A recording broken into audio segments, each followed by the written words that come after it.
I was really worried in the first trimester when I couldn't get out of bed that I would never be able to get back to my usual activity level. I was throwing up at one point every single day. I am very happy to report that that went away. I felt so much better at the gym. I started going back and exercising. My second trimester was bliss. Okay, I just finished writing a list of basically some things that I wanted to share from second trimester. I shared a video in my first trimester of pregnancy where I took you through the whole experience in real time, but I have a lot of things that I want to share that I think could be updates from that video and also just could be helpful. This past week I just hit 28 weeks, so I'm officially in my third trimester. And also the other thing to note is that this is my first pregnancy. But just to recap, one of the things I really struggled with throughout first trimester was nausea and just basically feeling disgusted by every single food you could think of. I had so many food aversions. There were so many things that I loved that during first trimester I could not stand. So for example, coffee, I could not go near coffee. I didn't want eggs. I didn't want really any meat, but specifically red meat. I just found it really hard to eat, which is a little bit stressful because of course you are aware of the fact that you want to be getting the right nutrients and you want to be helping to grow your baby. I am very happy to report that that went away at around 11 to 12 weeks. It started to subside, and then I would say between 13 to 15 weeks it went away altogether. I could drink coffee again. I pretty much could eat anything without feeling nauseous. I was no longer throwing up. I was throwing up at one point every single day, sometimes multiple times a day in my first trimester. So I cannot tell you how much of a relief it was to be able to get through the day without feeling nauseous and just generally enjoy food again. The only food that I've stayed away from since first trimester has been beef burgers. I think it's one of those things where you eat something and then you get the flu right after. It's sort of similar to that with burgers for me because that was the last meal that I ate before I really started to get sick in my first trimester. In terms of cravings, honestly, I haven't had any, and I haven't noticed that my appetite has necessarily been heightened in second trimester. I know they say eating for two, you're gonna want to eat everything in sight. I haven't necessarily felt that, but I would say that generally I'm someone that's pretty hungry most of the time normally, so it just hasn't felt that much different. One thing that I will say has been a little bit confronting for me personally throughout this pregnancy has been weight gain. I have always had sort of a tricky relationship with my body, so of course this is a little bit of a vulnerable experience to look on the scale and constantly see the number going up. You can have that awareness that you're growing a baby, and of course that's going to happen, but it still can be sort of triggering if you do have that relationship with your body that is difficult. The way I respond to that experience is very different to how I would pre-pregnancy, I would say a lot earlier in life, which is I would restrict myself, I would punish myself for seeing that number go up. That is not the case in pregnancy, which I think is really nice because I want to be staying healthy, I want to keep eating, I want to keep exercising, and I just have to get comfortable with the fact that part of pregnancy is weight gain. But I will be honest in saying that's been a little tricky. On that note, we'll talk a little bit about the bump because my body is changing and I'm looking at my body every single day. I don't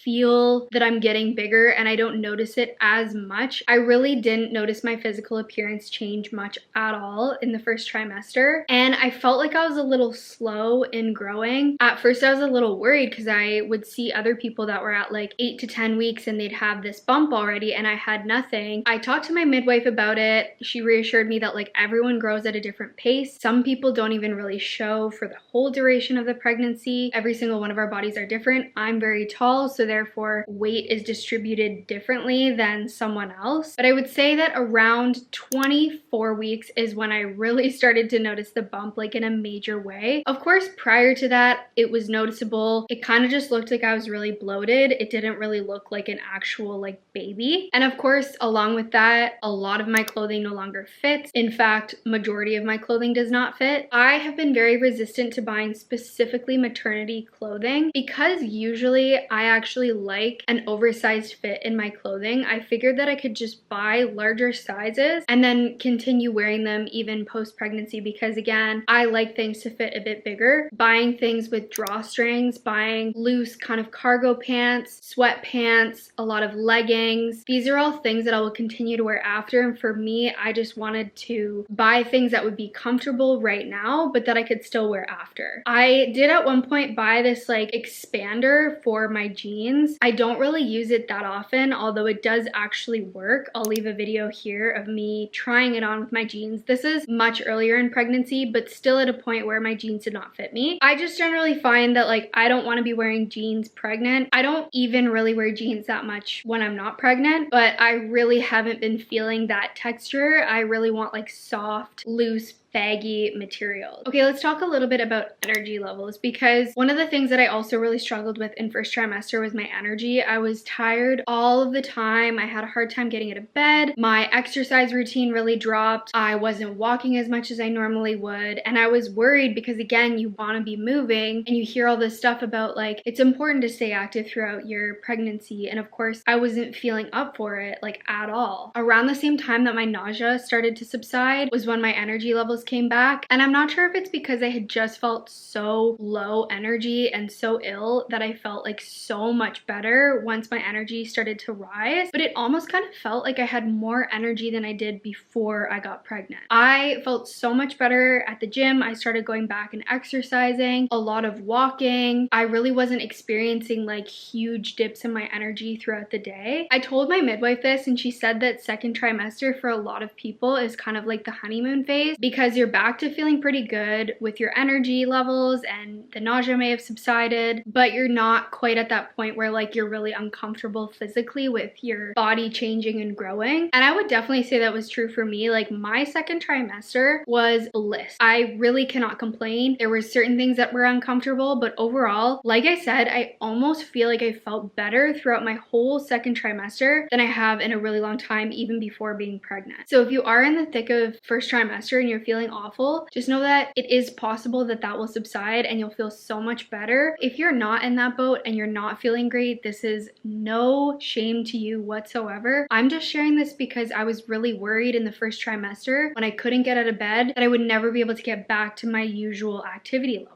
On the topic of exercise, I have really been enjoying my exercise in second trimester. I haven't been doing anything crazy, just walking a lot, trying to walk more places, walking on the treadmill. I have this little sticky thing on the back of my phone, and I'll just put that on the treadmill and watch a YouTube video while I walk. I usually do anywhere from 20 to 30 minutes on the treadmill. Doing some light weights has been really enjoyable to me, doing what naturally feels good in my body. At the beginning of second trimester, I was so worried that I was going to do something wrong with exercise, but I had a lot of reassurance from my midwife that like I just needed to listen to my body, do what I felt comfortable with, and I'll know when I'm pushing it a little bit too far, which I really haven't done. One thing that I was really concerned about for my second trimester, but probably more so for the third trimester, was sleep. I had heard about insomnia and nightmares and just not being able to sleep and being really uncomfortable in second trimester. That has not really been my experience. I've been getting really good sleep. There were a few nights for sure where I was getting up a lot more often to go to the bathroom, but for whatever reason that kind of went away. I did definitely have a few scattered sleepless nights where it felt like I only got a couple of hours of sleep throughout the second trimester, but like overall I got really good sleep, and that says a lot because I have sleep apnea. I don't usually get a good sleep. But on the topic of nightmares, my dreams, my nightmares have been unhinged during second trimester. I've talked before about how I'm surprisingly not experiencing great levels of stress or anxiety throughout this pregnancy, but I do think that my stress is manifesting itself in my dreams. I have had so many dreams of giving birth to like a demon, or one where I gave birth to a little man with a 5 o'clock shadow and I was terrified. Just a lot of really vivid, bizarre, scary, in some cases, dreams, but that's pretty much the only symptom related to my sleep that has been a little bit annoying. I will say the closer I got to third trimester and the more that I grew, sleep has become a little bit uncomfortable. I'm always having to sleep on my side now. I really have to adjust my pillows and like be very comfortable. I have talked before about how Jamie and I have always had separate sleeping spaces. At the beginning of my pregnancy though, we were sleeping in the same room, in the same bed for pretty much the whole time. We were staying with my parents, we moved into this new house, and we only had one bed set up. But since I've started to experience this discomfort, we've had more nights where we've kind of separated our sleeping arrangements, and that's been really helpful for me because it allows me to just like sprawl out, and I imagine that will continue even more into the third trimester. One other random symptom that has been kind of annoying is feeling constantly short of breath. Now, I haven't really experienced any heartburn, although I know a lot of people say that comes on later, but the shortness of breath is very annoying. I notice it a lot when I'm speaking, when I'm recording a podcast, even when I'm recording a video. I have to like stop and take a deep breath in very frequently. But I recently just discovered that I'm very iron deficient, so that could have something to do with it too. I am going to be supplementing and taking more iron,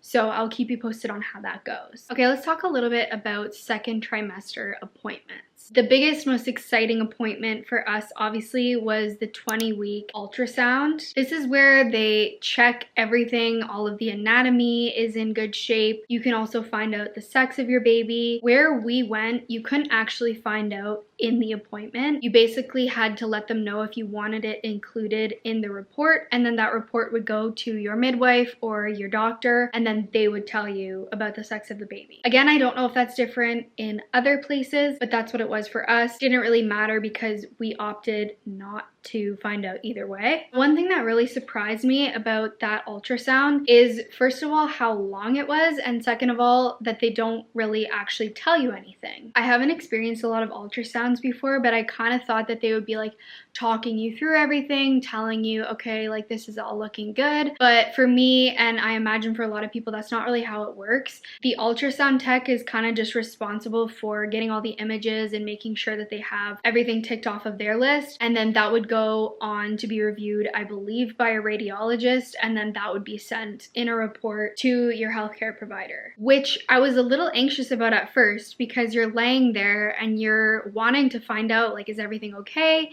Because it's really the first time that you're having the opportunity to see the actual baby. So I kind of feel like I was expecting a little bit more dialogue there, which meant that I was a little bit on edge when I wasn't hearing anything. I thought maybe something was wrong. It's just that they really have to focus in order to get all the images and to make sure that they have everything for the report. I had a really interesting ultrasound experience where the baby wasn't really in the right position to get certain photos. I had to like get up and roll around a lot and dance and like jump up and down. Luckily, during that appointment, we got all the images that we needed. Thankfully, everything looked good. Everything was clear, which again is such a relief. The other appointment that I just had done was to check for gestational diabetes. Now, I'm not 100% sure if this is like an optional thing. I decided to do it just to see and just to be safe. So what that appointment looked like for me was you go in, you get this like glucose drink, you drink that within 5 minutes, and then you wait an hour and then you get your blood taken. I will say that the drink was disgusting, but a lot of people said that they were worried about like fainting or passing out or feeling nauseous or feeling sick afterwards. I was completely fine. I was a little nervous that that was going to happen because I just feel like that much sugar is a lot for your system, and I had fasted, which I actually didn't need to do, but I thought that I was supposed to. So I was like super worried that I was going to throw up or faint or whatever, but honestly I felt fine. I definitely felt a little bit tired after drinking that, but yeah, I felt fine and I didn't have any like weird reactions to getting the blood taken or anything like that.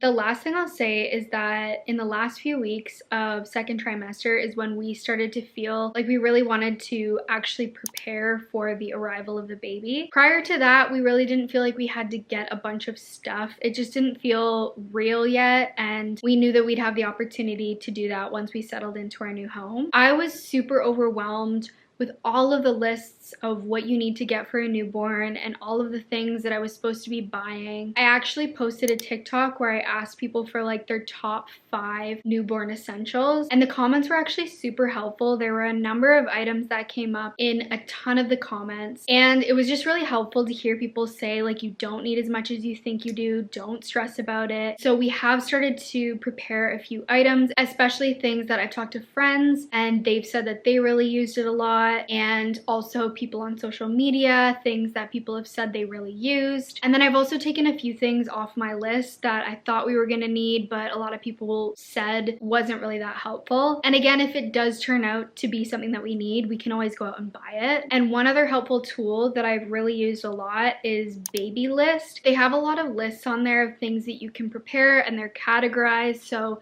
sleeping, diapering, playing, etc. And that has been one very helpful thing. I'll probably share a lot more in coming vlogs about what we actually are doing to prepare for the arrival of the baby, as well as what I'm doing to prepare for childbirth. I think I'm gonna do a whole video on that because I've learned a lot in second trimester, and I've really started to think about it, to learn about it, and to think about how I want to approach that next chapter. I hope this video was helpful, and if I missed anything or left anything out, then definitely feel free to ask in the comments and I'll be sure to respond if I can. But yeah, thank you for watching. I can't believe I am in my last trimester of this pregnancy. It's gone by so fast and I'm so excited for the next chapter. So thank you guys for watching, and I'll see you in the next video.